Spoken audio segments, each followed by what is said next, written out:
Soldier থেকে তানজিন তিশার first look poster তো কেমন লাগলো দেখেন।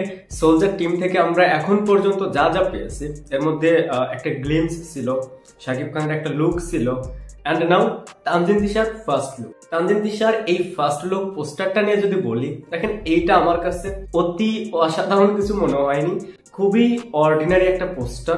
হ্যাঁ, এখানে তানজিন তিশাকে দেখতে ভালো লাগছে এবং তার সবকিছু দেখে মনে হচ্ছে, আই মিন তার ড্রেস আপ দেখে মনে হচ্ছে না, তার হাতে ক্যামেরাটা দেখে মনে হচ্ছে যে সে হয়তো কোনো জার্নালিস্ট বা ফটোগ্রাফার হতে পারে।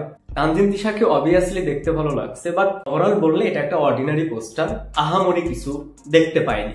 এর আগে শাকিব খানের যে লুকটা ছিল, যেখানে আমরা যে গোপলা লুকটা ছিল সেটা বেশ প্রশংসিত হয়েছে, সেটা কিন্তু পোস্টার ডিজাইনের জন্য নয়, সেটা কিন্তু শুধুমাত্র শাকিব খানের লুকের জন্য। সেখানে শাকিব খানকে দেখতে ভালো লাগছে, ওইরকম গোপলা লুকে এর আগে শাকিব খানকে ওইভাবে দেখা যায়নি। লুকে একটা এক্সপেরিমেন্ট ছিল, যার কারণে সেটা প্রশংসিত হয়েছে, সবার কাছে সেই লুকটা ভালো লেগেছে, বাট পোস্টারটা কিন্তু ভালো লাগেনি। সেম ভাবে এখানে তানজিন তিশাকে দেখতে ভালো লাগছে, বাট পোস্টারটা যাই হোক।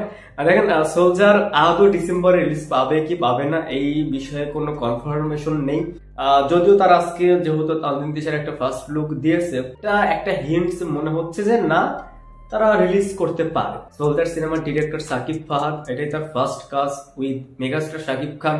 তানজিন তিশার সাথেও শাকিব খানের এটা প্রথম কাজ, সম্ভাবনা রয়েছে ঈদের বাইরে রিলিজ করার। সব মিলিয়ে যেরকম হাইপ থাকা দরকার এরকম একটা সিনেমার ক্ষেত্রে, যেরকম কন্টেন্ট দরকার, অনেস্টলি বললে আমরা হয়তো সেরকম কিছু পাচ্ছি না এখন পর্যন্ত। দেখেন, এটা দেখি আবার জাজ করে দিচ্ছি না যে কেমন হবে কি হবে, এখন অনেক কিছু বাকি, যেহেতু এখনো রিলিজ ডেট ফিক্সড নয়। যদি রিলিজ ডেটটা ফিক্সড হতো তাহলে এই বিষয়টা নিয়ে আরো ডিটেইলে কথা বলা যেত।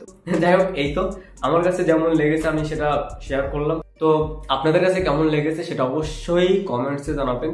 ভিডিওটা দেখার জন্য অসংখ্য ধন্যবাদ। এই চ্যানেলে যদি প্রথমবার মতন হয়ে থাকেন তাহলে প্লিজ সাবস্ক্রাইব। বাই।